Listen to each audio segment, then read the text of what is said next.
Vamos a instaurar al paciente, en el paciente la terapia antiviral específica que vamos a introducir. Obviamente existen especificaciones para la biopsia endomiocárdica. No se deben tomar a lo menos 3 muestras, cada uno de 1 a 2 milímetros de tamaño debe ser, ¿no? Hay criterios estrictos para hacer la biopsia endomiocárdica y no está libre de efectos colaterales, ¿no? Entonces, hasta aquí es lo que sabemos de la miocarditis. Ya hasta antes del advenimiento de lo que es la miocarditis por el SARS-CoV-2, se sabe todo esto. Ya se tienen criterios diagnósticos, se tienen alternativas terapéuticas de acuerdo al agente etiológico, hay fármacos que van a ir a evitar la replicación viral, ¿no? Sin embargo, en lo que es la miocarditis y COVID-19, hay pues muchas interrogantes, hay muchas teorías que se han empezado a introducir a partir de que se ha empezado a ver en los hospitales donde han empezado a manejar a estos pacientes, especialmente en lo que es Europa y China y Corea. Ya ahí es donde se han visto los casos. En Europa ha sido más en Italia. Han empezado a ver pacientes de diferentes edades que empezaron a hacer falla cardíaca, ¿no? Falla cardíaca o pacientes que ingresaban con dolor torácico y les hacían enzimas cardíacas, las troponinas, y encontraban niveles de troponinas altas y hallazgos electrocardiográficos sugerentes de miocarditis.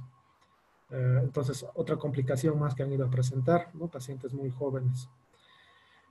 Entonces, lo que se ha tratado de hacer es para dar un tratamiento y hacer un diagnóstico, se han hecho muchas interrogantes, se han empezado a introducir teorías de cómo el SARS-CoV-2 produce lesión en el miocardiocito, para tratar de ver si la lesión es la misma a las miocarditis que conocíamos hasta antes de la pandemia, ¿no? Entonces se han visto diferentes alteraciones a nivel cardíaco, ¿no? En pacientes con factores de riesgo cardiovascular se han visto que hacen infarto del miocardio, obviamente por los factores de riesgo cardiovascular, por los incrementos de las demandas metabólicas, ¿no?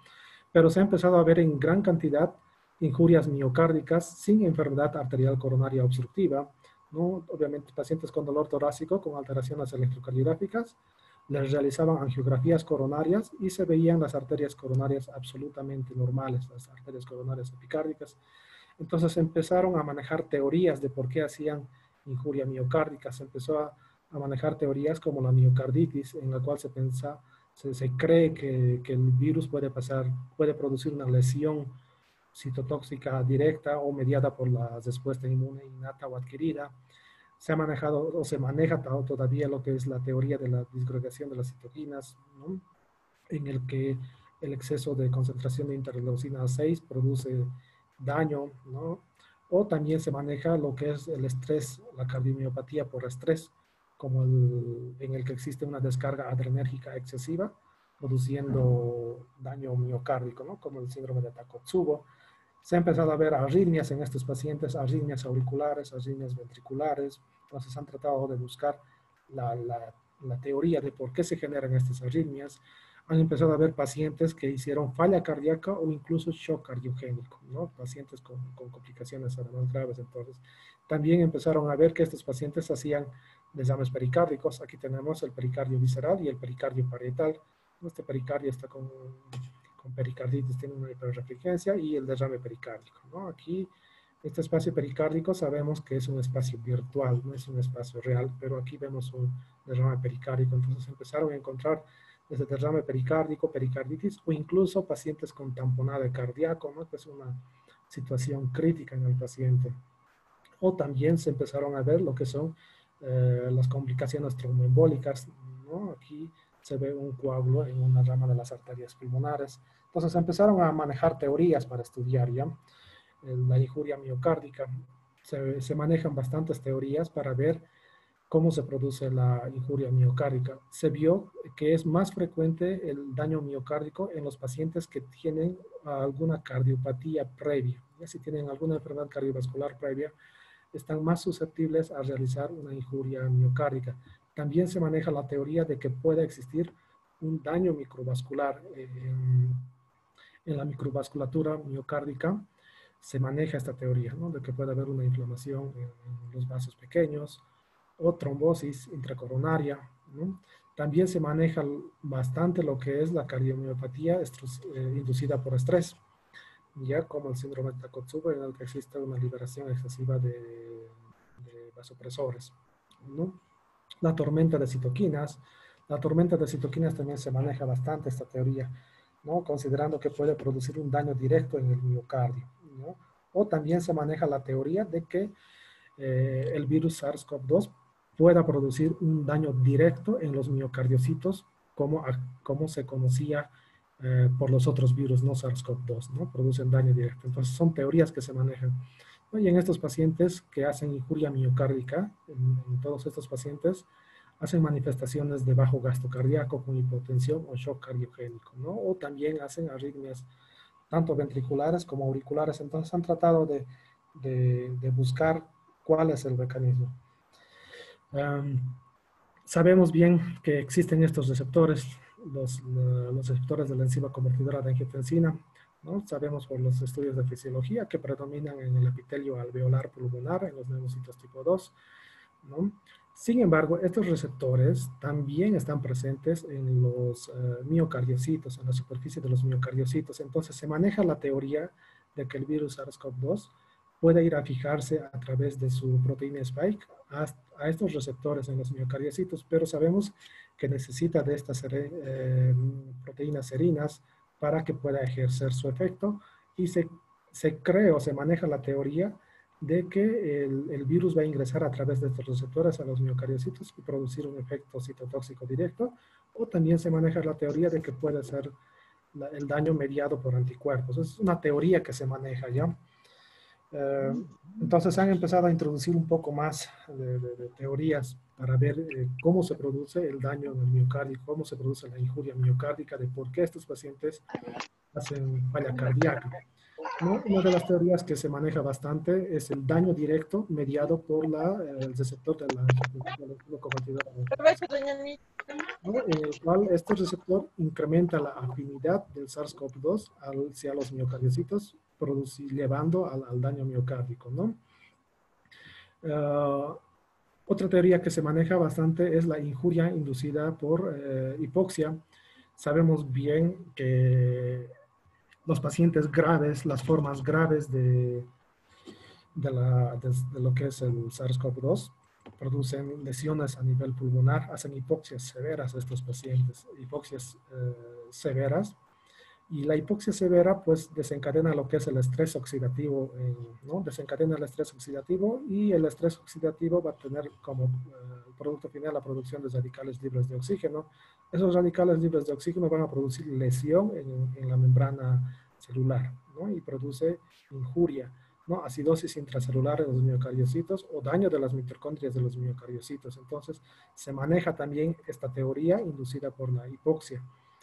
Otra teoría que se maneja es el daño microvascular cardíaco, ¿no? En el cual hay defectos de perfusión. Eso va a llevar a alteraciones entre lo que es la demanda metabólica en los miocardiocitos, ¿no? Hay una disregulación entre el aporte y la demanda metabólica, ¿no? Una disminución en el aporte.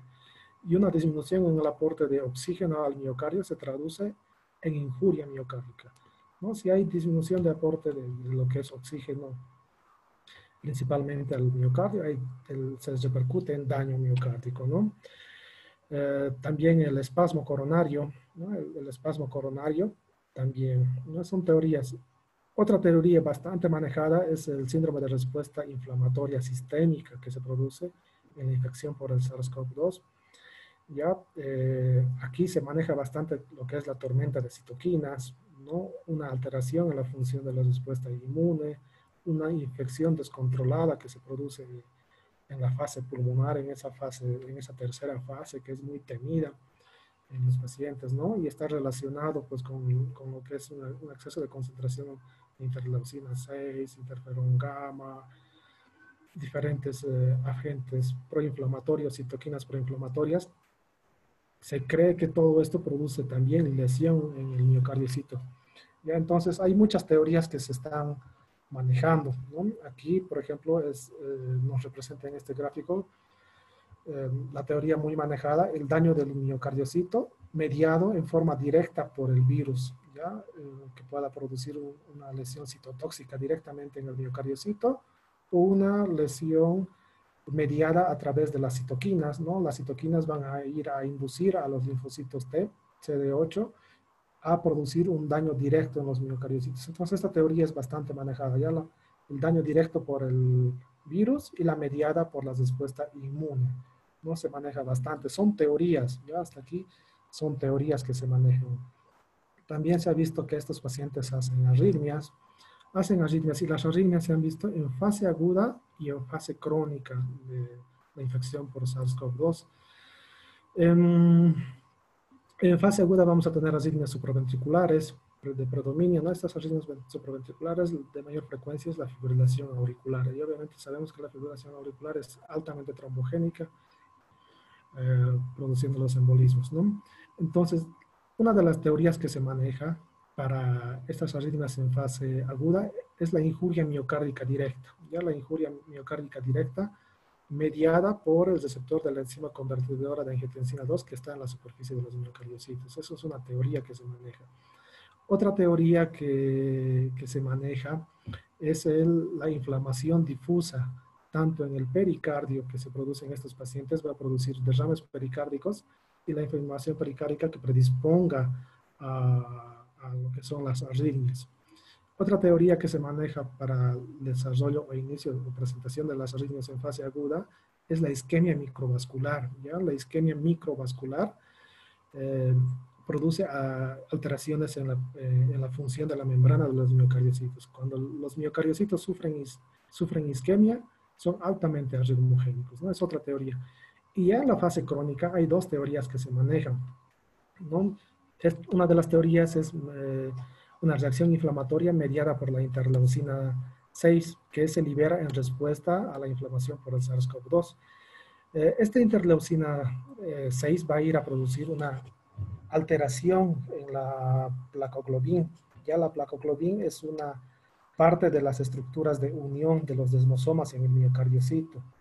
¿Ya? Y cuando se produce una afección a lo que es la placoglobin, se conoce que predispone a arritmias. ¿Ya? Por ejemplo, en la displasia arritmogénica del ventrículo derecho que produce taquicardia ventricular, la que está involucrada es esta, ¿ya? La placoglobin está involucrada esta estructura del miocardiocito. Entonces, se cree que esta afección puede ser la responsable de las arritmias ventriculares como la taquicardia ventricular en estos pacientes.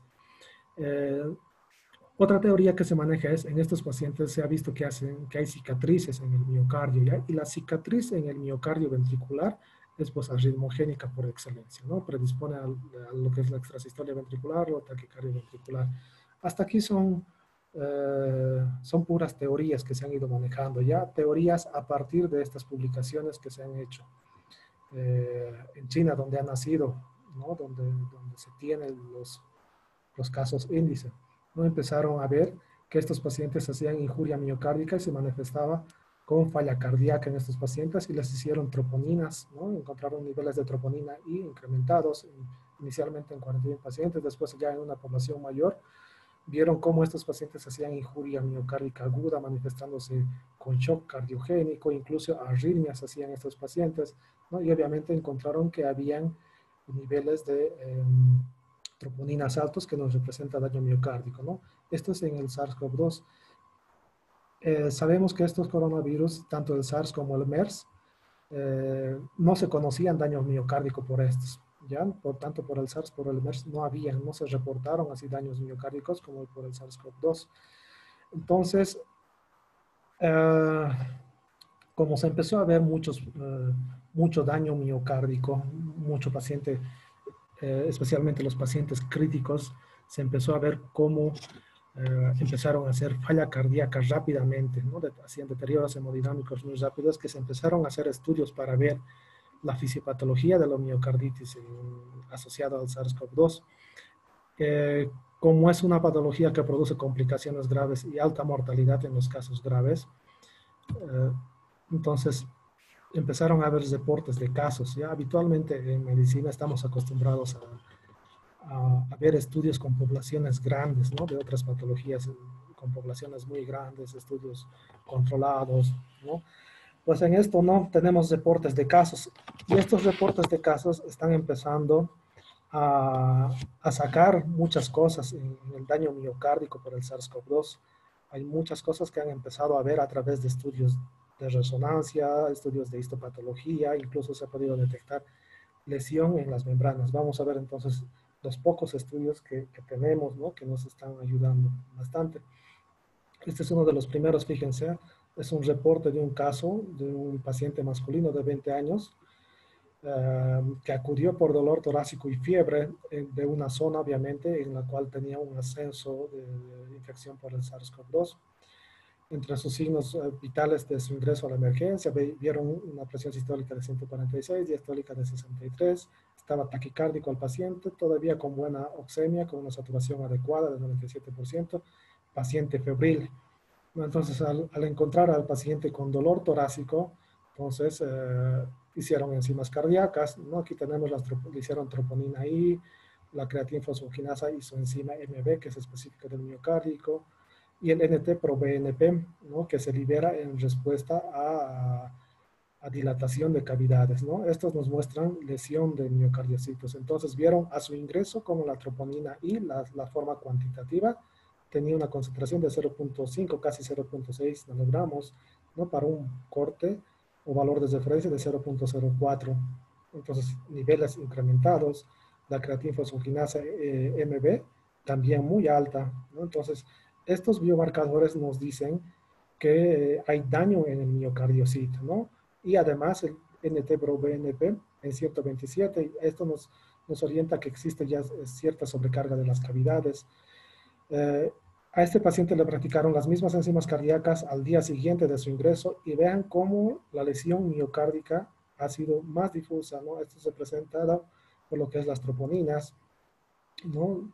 Tanto la troponina como la creatina fosfokinasa MB se incrementaron exponencialmente en este paciente de la misma forma el NT-proBNP en una forma muy exponencial, ¿no? Valores muy altos se incrementaron, entonces orientaba a daño miocárdico. Obviamente a estos pacientes se les hace pues radiografía y se veía un aumento de la densidad homogénea.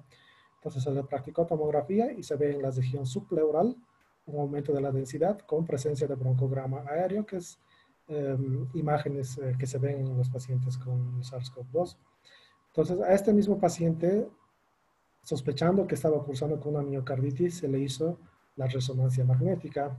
No habíamos comentado que la resonancia magnética es un método de estudio considerado gold estándar para ver lo que es la inflamación en el miocardio. La resonancia magnética se hizo ya cuando el paciente estaba con una mejor evolución al 7º día, ¿no?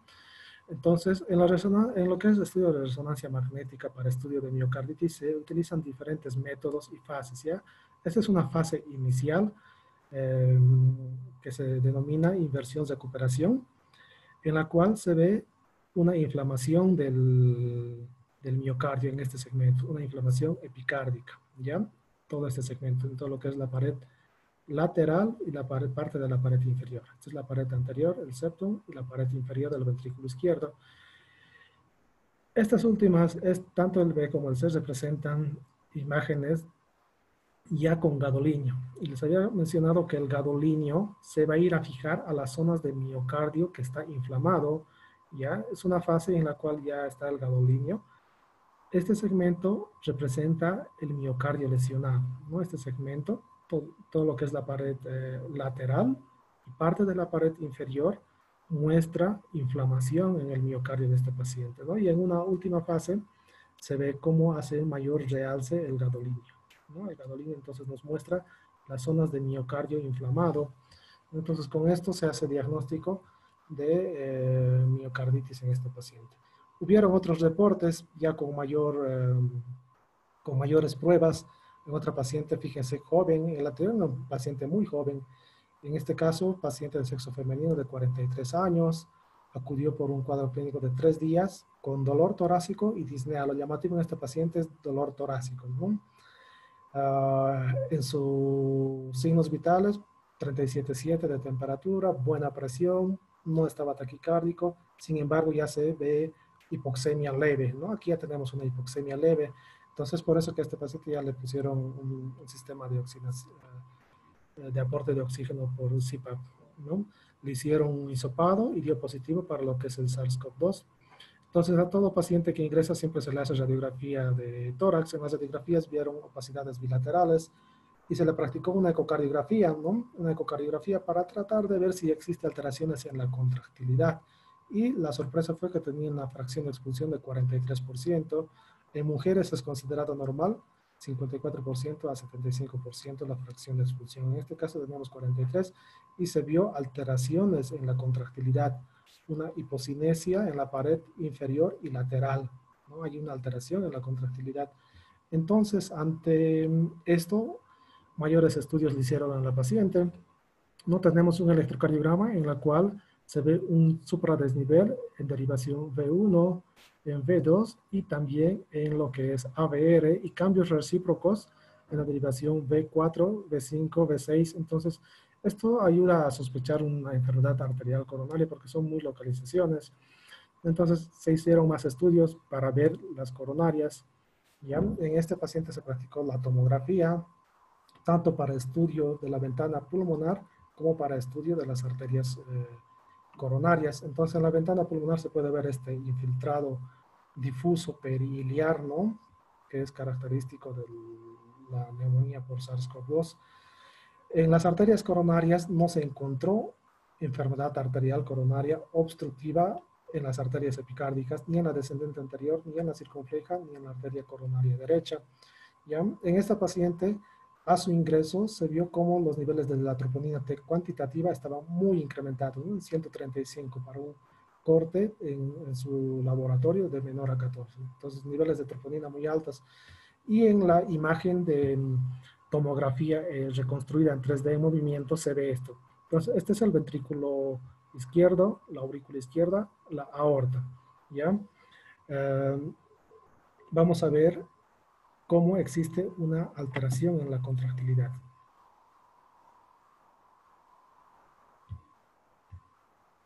Aquí quiero que en este momento de la contracción podemos ver cómo la punta del ventrículo izquierdo se contrae muy bien, el segmento basal también se contrae bien hasta esta parte, pero vamos a ver el segmento medio. Este segmento medio no se contrae igual, ¿no? Aquí la punta se contrae bastante bien, el segmento basal también, pero este segmento medio no se contrae. Entonces esto es la hipocinesia o una alteración en la contractilidad, ¿no? Otra vez en movimiento ahí podemos ver cómo el segmento medio tiene la alteración en la contractilidad, ¿no? Y la fracción de expulsión calculada en este estudio de 52% al límite.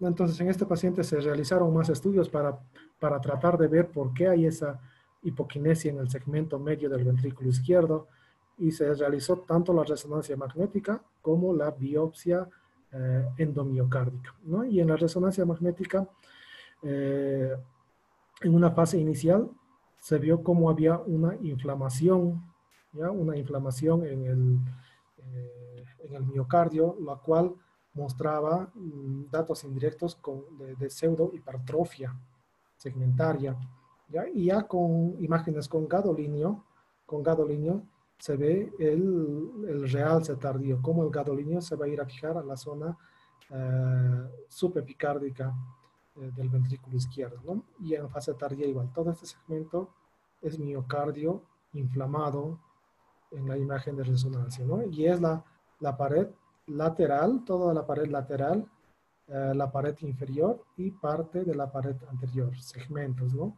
Y la fracción de expulsión ya después de la tomografía de 64%, ya con mejoría. Y en la biopsia endomiocárdica, lo que vieron es simplemente un infiltrado inflamatorio, ¿no? Por linfocitos T. Y se realizó lo que es el PCR para ver si se amplifica el genoma del virus y no se encontró, ¿no? Ausencia de genoma para el SARS-CoV-2. Entonces, a esta paciente se le dio el diagnóstico de miocarditis linfocítica aguda con ausencia de virus, ¿no? Asociado a infección respiratoria por SARS-CoV-2. Entonces, ya se empezó a ver en estudios de histopatología infiltrados inflamatorios por linfocitos T, ¿no? Otro estudio en el que se estudió más a profundidad para tratar de buscar el daño miocárdico, ¿no? En este caso, fíjense, una paciente muy joven, 21 años, es muy joven, acudió por tos productiva, fiebre, diarrea y disnea. Ya se le hizo el hisopado nasofaringeo positivo para COVID-19, se le practicó troponinas. ¿Por qué se le practicó? Porque hacía datos de falla cardíaca esta paciente, ¿no? Hizo datos de falla cardíaca, la troponina I por encima del valor normal, ¿no? 1.26 nanogramos, el punto de corte para su laboratorio menor a 0.3 y la NT-proBNP muy incrementada, ¿no? Muy incrementada. Entonces, esto les hizo sospechar daño miocárdico en esta paciente. Es una paciente muy joven, ¿no? Y el primer estudio que le hicieron fue un estudio de ecocardiografía. En la ecocardiografía valoramos entonces 4 cámaras en este caso, la aurícula izquierda, aquí vamos a ver la válvula mitral, el ventrículo izquierdo en su pared lateral, apex y el septo, ¿no? Cavidad derecha aquí. Entonces lo que llamó la atención es cómo la pared lateral muy debilitada. Fíjense, este segmento de la pared lateral apenas se contrae, ¿no? Y el septum también, muy apenas se contraía. Otra vista en 3 cámaras, ¿no? Aquí en este segmento de la pared posterolateral se ve cómo se contrae bien y la punta también, pero la pared inferior debilitada. En esta vista, en vista de 2 cámaras, vemos la aurícula izquierda, la válvula mitral, la pared anterior del ventrículo izquierdo y la pared inferior. Van a ver cómo la pared inferior casi no se contrae, ¿no? Casi no se contrae, muy apenas. Entonces, lo que se ve en este caso, en estos estudios de ecocardiografía, hay una dilatación del ventrículo izquierdo y una severa disfunción sistólica, ¿no?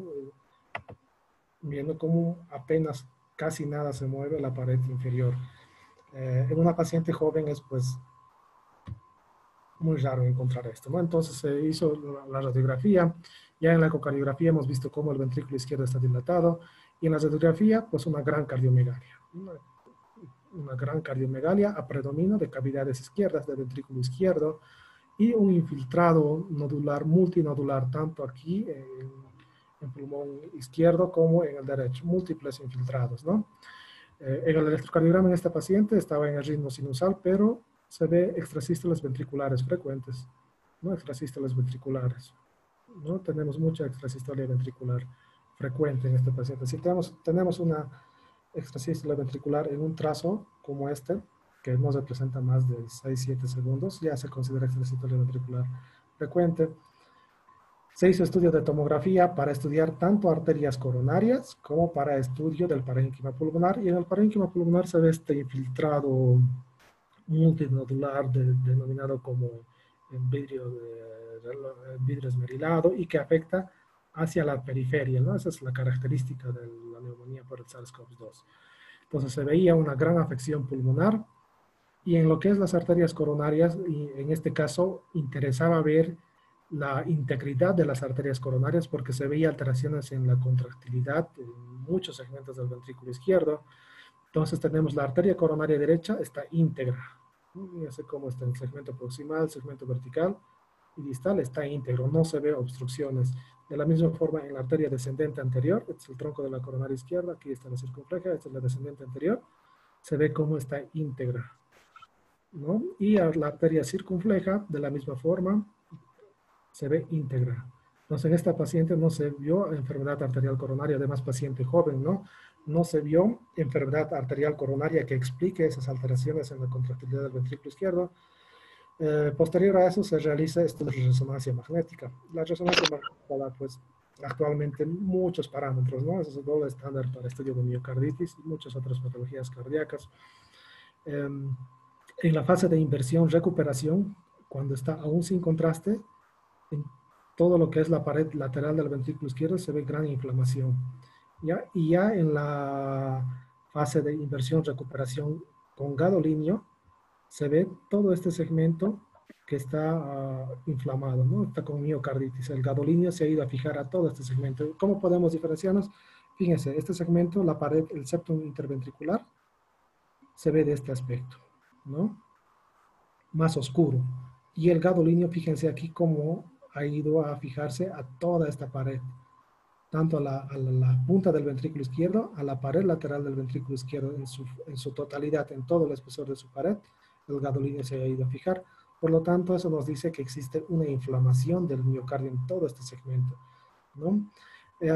Con la resonancia magnética, entonces podemos estudiar muchas cosas, no solamente esa inflamación. También aquí son diferentes protocolos, en este caso de KALM, se ve una inflamación intersticial. Eso representa una gran inflamación intersticial. Y en estas imágenes de aquí abajo, lo que se ve es un engrosamiento de la pared, ¿no? Del septum interventricular. ¿Ya? Un engrosamiento, eso por el gran edema intersticial que hay. Y aquí otras fases con gadolinio. Aquí vemos como toda la pared lateral está inflamada, la pared inferior y también la pared anterior, ¿no? Entonces veíamos en el estudio de ecocardiografía como la pared inferior no se contrae, la pared lateral y la pared anterior de la misma forma, ¿no? Casi la totalidad del miocardio afectado en este caso. Es entonces que con estos estudios realizados con la resonancia magnética, con la tomografía se pudo descartar enfermedad arterial coronaria que produzca esta dilatación del ventrículo izquierdo en paciente joven y alteración severa en la función contráctil. Y con la resonancia magnética se pudo confirmar un daño miocárdico, ¿no? Y es así que se hizo diagnóstico de miocarditis entre los primeros reportes en estos pacientes que hacían falla cardíaca. ¿Ya? Entonces, Uh, hasta ahí se tenía que había lesión en el miocardio, nada más, ¿no? Hasta aquí solamente podíamos ver, o la bibliografía nos dice que hay daño en el miocardio, pero no nos dice más allá si existe una lesión citotóxica directa mediada por el virus o una lesión citotóxica mediada por la respuesta inmune adquirida o la innata, no se conoce hasta ahí, ¿no? Es con estudios posteriores que se ha podido ver lesión, no se ha podido ver lesión en el miocardio con este reporte de caso en un paciente ya mayor de 69 años, el hisopado nasofaringio positivo para el SARS-CoV-2, con niveles de troponina muy altos. ¿Por qué le hicieron troponinas? Porque el paciente presentó deterioro hemodinámico severo, ¿no? Con falla cardíaca, llegando al shock cardiogénico. Le practicaron un estudio de ecocardiografía y tenía una severa disfunción sistólica, inicialmente moderada, disfunción sistólica de 34% de las fracciones de expulsión, pero fíjense, 3 horas después, la fracción de expulsión, cómo ha deteriorado a un 25%, una severa disfunción sistólica. Entonces, este paciente estaba con un choque cardiogénico. Lo que hicieron en este paciente es, se realizó biopsias endomiocárdicas, ¿ya? Biopsias endomiocárdicas para estudiar el daño, de por qué estaba haciendo tanto daño miocárdico.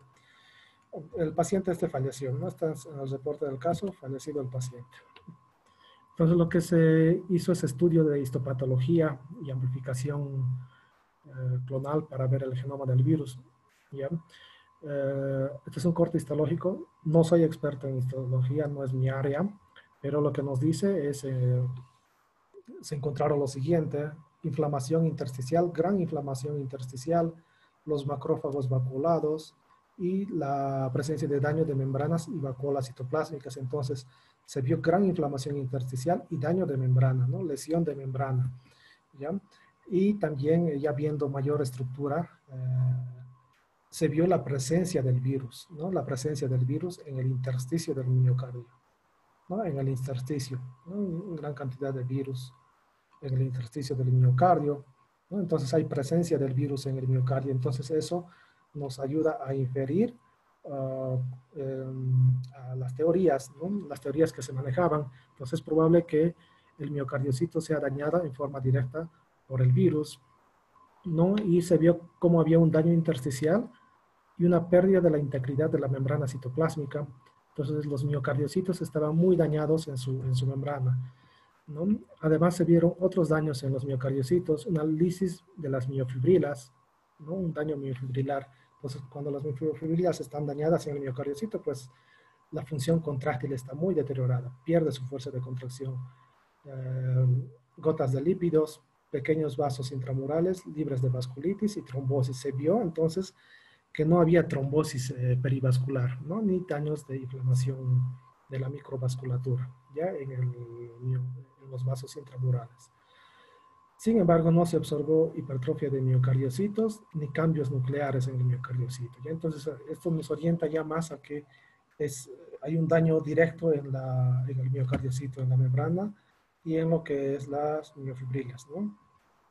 Entonces, así que hubieron otros reportes de casos en los que confirman que la resonancia magnética sigue siendo un método de estudio ideal para ver a estos pacientes. Sin embargo, pues, por la gravedad del cuadro que presentan estos pacientes, no a todos se les puede hacer resonancia, ¿no? Entonces, ya teniendo cómo la miocarditis produce daño miocárdico severo, además les lleva a falla cardíaca aguda o incluso a shock cardiogénico, se plantea alternativas de tratamiento. Ya estas alternativas de tratamiento son más dirigidos a identificar la falla cardíaca o el shock cardiogénico y poder orientar si están haciendo miocarditis, ¿no? Entonces, cuando se sospecha lo que es la infección por el SARS-CoV-2, siempre se debe identificar. Luego tenemos que tener los objetivos para el tratamiento en el paciente. Si se sospecha daño miocárdico, el daño miocárdico vamos a sospechar por inestabilidad hemodinámica, ¿no? Por datos de hipoperfusión tisular periférica, ¿no? Entonces, en esos debemos hacerles troponinas, ¿no? Las troponinas cuantitativas. Ya las cualitativas no nos son útiles, tienen que ser cuantitativas, ¿no? Los que nos digan en qué porcentaje está.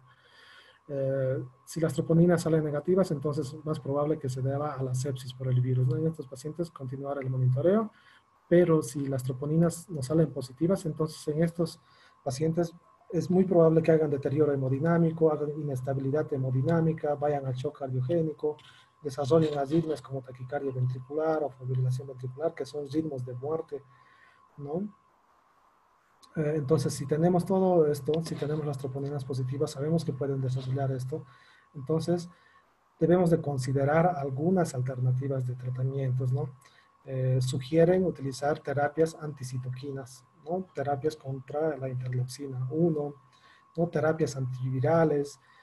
Sabemos que no existe fármacos antivirales demostrados, ¿no? que vayan a inhibir la replicación viral, ¿no? O terapias experimentales. Sabemos muy bien que muchas de las terapias son experimentales al momento, ¿no? El objetivo de la instauración de estas terapias, tanto anticitoquinas, terapias antivirales o terapias experimentales que existan, es limitar el daño del miocardio. ¿Ya? Ese es el objetivo, limitar el mayor daño del miocardio para que se produzca, y de esta forma evitamos la falla cardíaca o el shock cardiogénico en estos pacientes o la miocardiopatía dilatada a futuro, ¿no? Eso es lo que se quiere evitar, ¿no? ¿Y cómo vamos a enfocar para mayor estudio en estos pacientes? Inicialmente se recomienda hacer ecocardiografía para evaluar los diámetros del ventrículo izquierdo, la función sistólica, ¿no? Si nos dicen si la función sistólica está menos del 50%, considerada ya disfunción sistólica, es muy probable que haga el paciente shock cardiogénico o arritmias, ¿no? Si confirmamos o si el paciente está haciendo shock cardiogénico, debemos de hacer con otras consideraciones, ¿no? Otras consideraciones, otros estudios para ver si está en shock cardiogénico, ¿no? Para calcular el gasto cardíaco, instaurar catéter central, la saturación arterial de oxígeno, la saturación venosa central de oxígeno, y debemos de evaluar en estos pacientes la posibilidad de realizar una resonancia, una cardioresonancia o realizar una tomografía para ver las arterias coronarias, ¿no? Para tratar de descartar si existe enfermedad arterial coronaria asociada, ¿no? Porque si existiera enfermedad arterial coronaria es más probable que el paciente haga shock cardiogénico asociado a un infarto de miocardio, ¿no? Entonces, en ese caso debemos de, si el paciente hace ya shock cardiogénico, tenemos que instaurar las medidas o el manejo del shock cardiogénico, ¿no? Con vasopresores y agentes inotrópicos, como utilizamos con mucha frecuencia lo que es la dobutamina, que aumenta la fuerza contráctil del ventrículo izquierdo. Si hacen shock refractario, un soporte mecánico, ¿no? Con ECMO se puede hacer a estos pacientes. Entonces, estos pacientes evolucionan muy mal, ¿no? Evolucionan muy mal cuando hacen miocarditis, ¿no? Y el enfoque a estudiarlo y a manejarlo, pues es manejar una falla cardíaca. Ahora, si el paciente, eh, si la fracción de expulsión está mayor al 50%, es monitorear a estos pacientes, eh, realizarles troponinas cardíacas seriadas, ¿no? De acuerdo a la estabilidad hemodinámica o inestabilidad hemodinámica, considerar realizar una resonancia magnética o tomografía cardíaca, la tomografía cardíaca con enfocándonos a las arterias coronarias, ¿no? Y la resonancia magnética para ver si existe inflamación miocárdica, criterios de miocarditis, ¿no?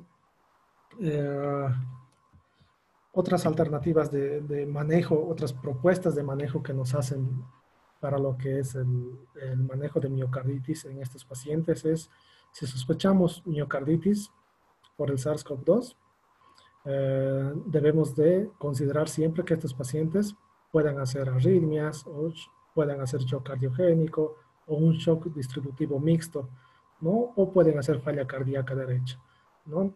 Todo eso debemos de tener en mente. Entonces, si es positivo, eh, en estos pacientes, lo que tenemos que tener siempre es un electrocardiograma y enzimas cardíacas. Las enzimas cardíacas, entonces, nos van a mostrar en forma indirecta que ya está existiendo daño en los miocardiocitos, ¿no? Y el NT-proBNP para ver si existe sobrecarga en las cavidades.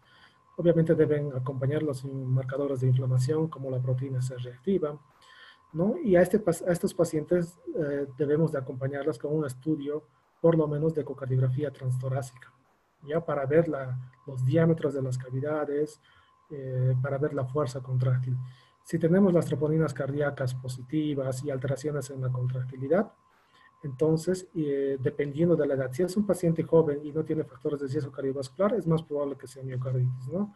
Pero si es un paciente adulto que tenga factores de riesgo cardiovascular como diabetes, hipertensión, dislipidemia, sea obeso, tenga un hábito tabáquico de larga data, debemos de descartar o hacer un diagnóstico diferencial de enfermedad arterial coronaria que sea como causante de alteraciones en la contractilidad, ¿no? O disfunción ventricular. Siempre debemos hacer eso y eso vamos a hacer pues con tomografía cardíaca viendo las arterias coronarias o estudios de angiografía, ¿no? También debemos hacer diagnóstico diferencial de cardiomiopatía relacionada a la sepsis, ¿no? Se sabe bien que la sepsis, independientemente de la etiología, produce depresión en la función contráctil del ventrículo izquierdo también, ¿no? Entonces debemos de asegurarnos. Debemos de hacer diagnóstico diferencial de una miocarditis focal o fulminante, ¿no? Eso ya obviamente vamos a hacer estudios de resonancia magnética o biopsia, ¿no? En nuestro medio, lamentablemente, hasta donde tengo yo conocido, no hay un centro que pueda hacer una cardioresonancia magnética, ¿no? No tenemos, ¿no? Porque las, lo que necesitamos son resonadores de alta, por lo menos de 1.5 teslas, y alguien que pueda realizar el estudio, ¿no? En nuestro medio, como les digo, por lo menos no tenemos, ¿no? Y en estos pacientes siempre debemos hacerles seguimiento con ecocardiografías repetidas para ver si no está haciendo mayor deterioro, tomografía cardíaca, siempre, ¿no? Siempre insisten en realizar resonancia magnética o tomografía, ¿no? Y considerar la biopsia endomiocárdica, ¿no? La biopsia endomiocárdica quizás se podría realizar, pero como son pacientes muy graves, inestables hemodinámicamente, el realizar una biopsia endomiocárdica pues puede traer probables complicaciones, ¿no? Es un procedimiento invasivo que puede producir complicaciones graves.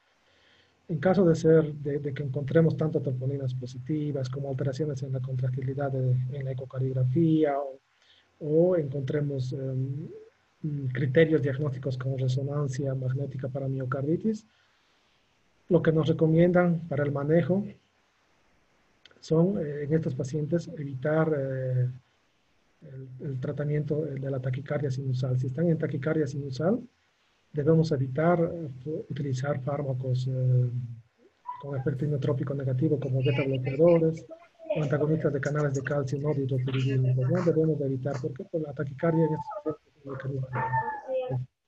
También sugieren evitar los antiinflamatorios no esteroideos, ¿no? Porque pueden incrementar la retención de sodio y es perjudicial eso para el miocardio, ¿no?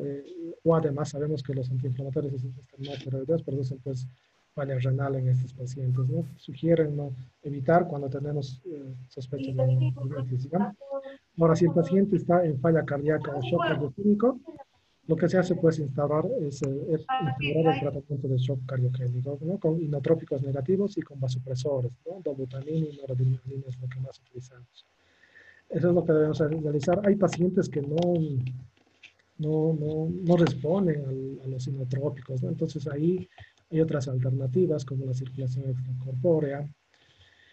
Obviamente no tenemos en nuestro medio ensotros de alta complejidad, sí se está realizando.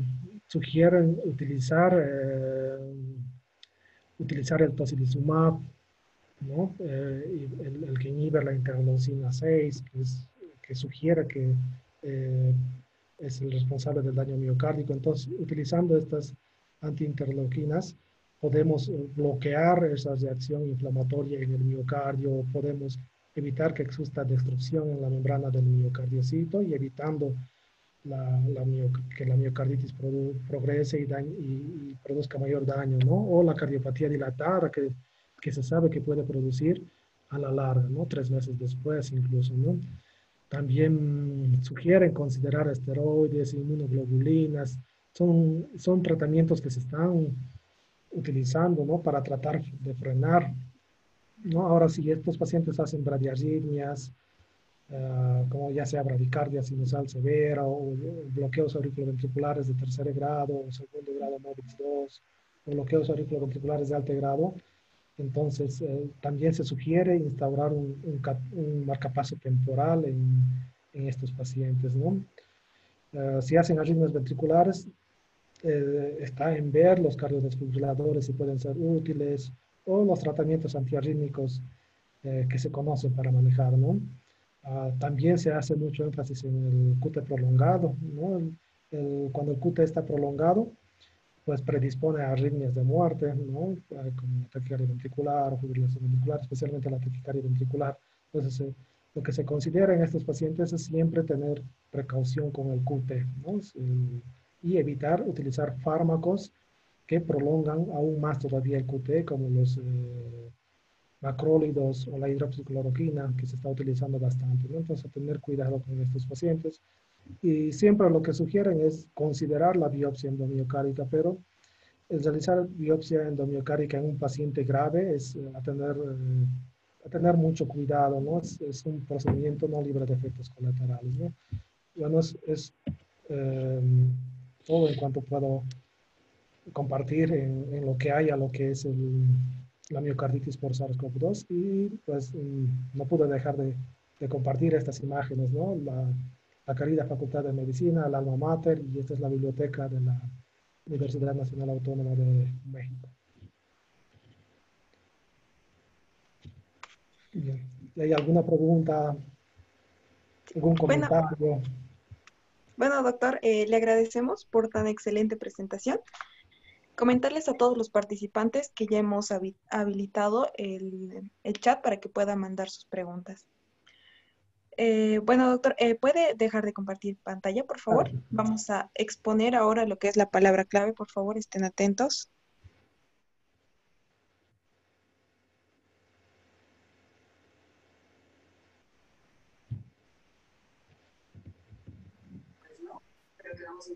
Dos,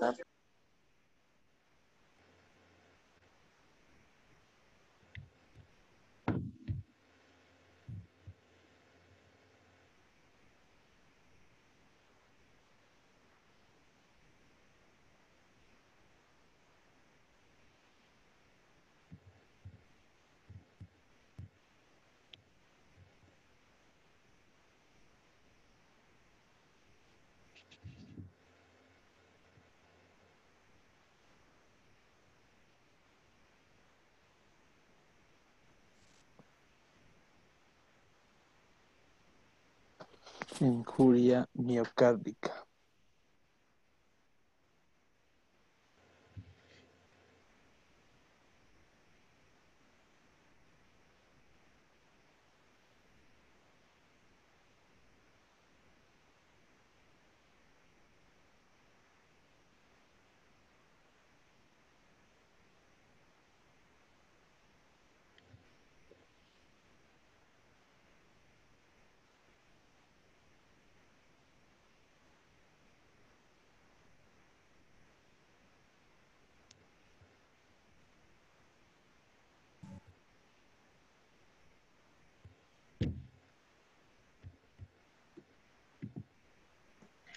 Bueno, mientras esperamos a sus preguntas, pueden estarla depositando en el chat.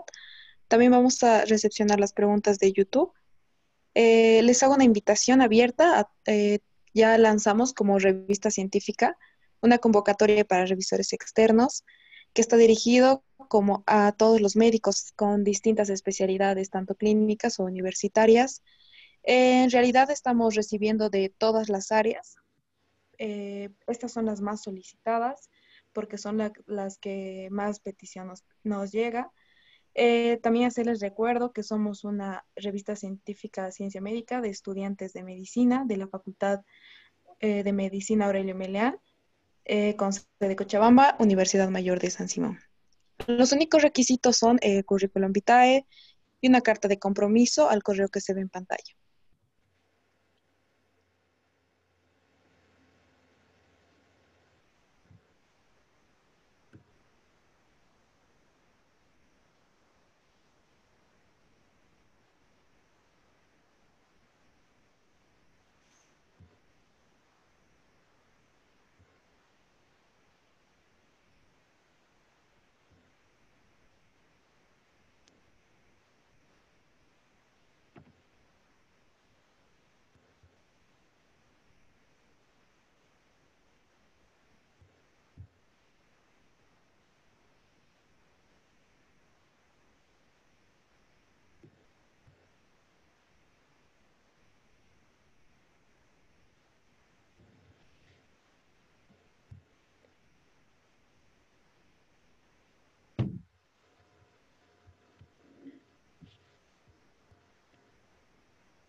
Bueno, vamos a esperar, si tienen alguna duda, unos 5 minutos más, por favor.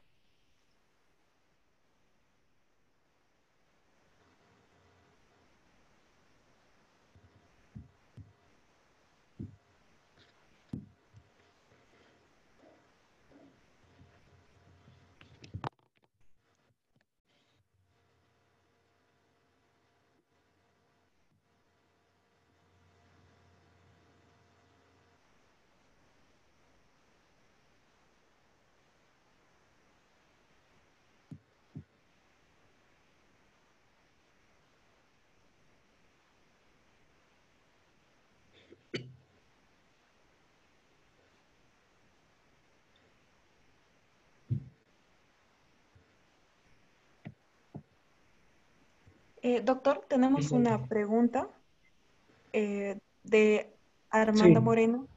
Ya, y dice, acabo de ver, sí, ¿no? Nos se pregunta recom- Amanda ya, Moreno, doctor. dice, pregunta, ¿se recomienda algún tratamiento preventivo para evitar el remodelamiento cardíaco en caso de paciente diagnóstico COVID-19? Nos pregunta, ¿no? Bien, parece. ah, Normalmente el paciente que no sea por SARS-CoV-2 y hace miocarditis, se utiliza pues el tratamiento estándar para insuficiencia cardíaca y entre ellos está los fármacos que van a disminuir el remodelado miocárdico o evitar que progrese, ¿no? Como los IECA o la espironolactona, que son buenos fármacos para evitar el remodelado miocárdico, ¿no? Pero en este caso, hablando ya de la miocarditis por el SARS-CoV-2, um, está, no tenemos pues una evidencia, no tenemos publicaciones que nos digan que utilizar estos fármacos, tanto los IECA o la espironolactona, puedan evitar el remodelado miocárdico. No se conoce, debido a que es algo que está azotando, es algo nuevo, por lo menos no hay publicaciones que nos digan que debemos utilizar para prevenir el remodelado miocárdico en estos pacientes. Seguramente más adelante vamos a tener algo, ¿no? Sería pues ideal y de seguramente van a ser los mismos fármacos, ¿no? Los IECA o los o la espironolactona, ¿no? Que van a evitar el remodelado miocárdico en estos pacientes. No es algo pues nuevo, no tenemos. Hay otra pregunta. Brian nos pregunta, ¿no? Dice, ¿la lesión miocárdica puede manifestarse por transaminitis? Dice, ¿no? Bien, la lesión miocárdica o la injuria miocárdica se manifiesta por los incrementos de las enzimas, tanto troponina T como troponina I, por encima del límite de referencia superior, ¿no? Esas son las enzimas y la creatinfosfoquinasa MB, la isoenzima MB. Esas son las tres, esos tres son los marcadores que se conocen que nos muestran daño miocárdico, ¿no? Daño miocárdico directo, ¿no? Porque son, tanto las troponinas son pues parte de la estructura normal del miocardiocito y cuando existe daño del miocardiocito se libera estos componentes, ¿no? Y la creatinfosfoquinasa MB también es parte de la del miocardiocito, ¿no? Aquí Laura nos pregunta, ¿no? Dice, en estadios avanzados, ¿se puede utilizar beta bloqueantes en estos pacientes con COVID o está contraindicado, ¿no? En fase, como estamos viendo pacientes en fase aguda, son pacientes de fase aguda que se están viendo ahora, ¿no? Pacientes que están en terapia, en su mayoría en terapia intensiva. Los que hacen miocarditis en su mayoría están en terapia intensiva. Entonces, cuando están en terapia intensiva, cursando con una miocarditis, los betabloqueadores están contraindicados, pero sí quizás vamos a ver utilidad de los betabloqueadores en pacientes que ya hayan superado lo que es la infección por el SARS-CoV-2, que ya hayan superado de la terapia intensiva, hayan superado el estado crítico. Entonces, para evitar la progresión de la miocardiopatía dilatada que se produce en fase crónica o pacientes que ya están con cardiopatía dilatada, propiamente es mejor, pacientes que ya están con cardiopatía dilatada y sabemos que los beta bloqueadores y los IECA van a evitar que progrese a mayor dilatación ventricular. Entonces, en esos casos seguramente va a ser útil, ¿no? Como vuelvo a decir, son pacientes críticos que se están viendo y muchos de ellos fallecen. En fase aguda los betabloqueadores están contraindicados, por lo menos.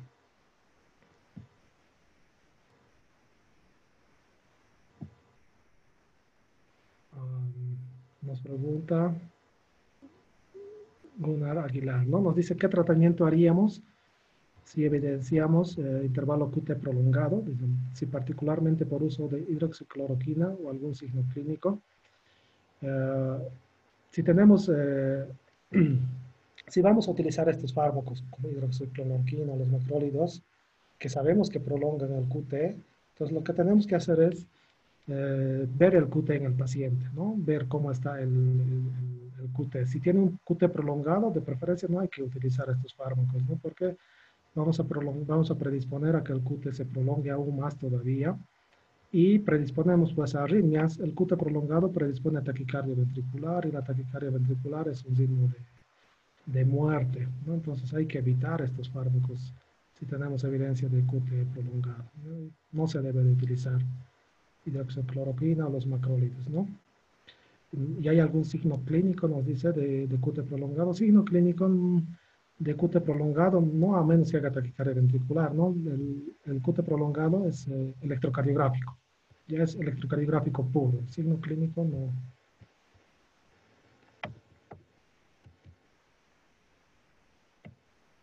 Doctor, tenemos una pregunta al privado. Nos dice si no se puede realizar una resonancia y menos una eco, ¿qué conducta se debería tomar? Ya, si no podemos realizar una resonancia. Yo creo que por lo menos en nuestro medio la ecocardiografía nos puede ayudar bastante, ¿ya?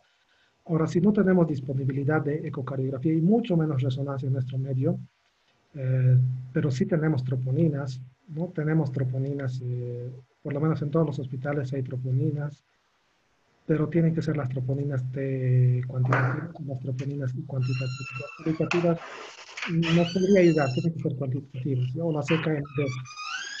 Otro, asociado a las troponinas, otro método diagnóstico que nos puede ayudar es el cálculo del gasto cardíaco, ¿no? Es obviamente en terapia intensiva, se hace el cálculo a través de una muestra que se toma del tronco de la arteria pulmonar y una muestra de vía periférica, arterial periférica, se hace el cálculo o el taller hemodinámico y calculamos el gasto cardíaco. Eso podría orientarnos a una falla cardíaca, pero así a miocarditis no, lo que nos orientaría serían las troponinas, ¿no? Si no tenemos ecocardiografía o resonancia, las troponinas. Si tenemos niveles de troponinas altos, nos dice que hay injuria miocárdica. Ya eso nos dice injuria miocárdica y entonces tenemos eso, estar alertas, hacer un monitoreo estricto, que no hagan arritmias auriculares o ventriculares, ¿no? Que son causa, las ventriculares que son causa de muerte súbita.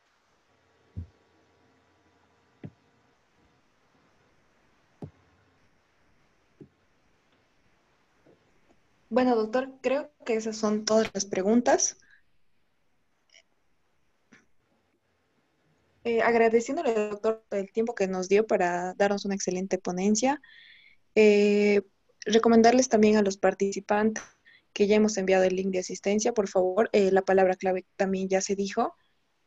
Y bueno, empezaremos la otra ponencia en unos 15 minutos, por favor, les vamos a volver a enviar el link. Y dando como finalizado lo que es la primera ponencia de cardiología. Muchas gracias, doctor. Muchas gracias pues a ustedes. Buenas noches y el principal mensaje, cuídense mucho, cuídense mucho. Usted también, doctor, muchas gracias.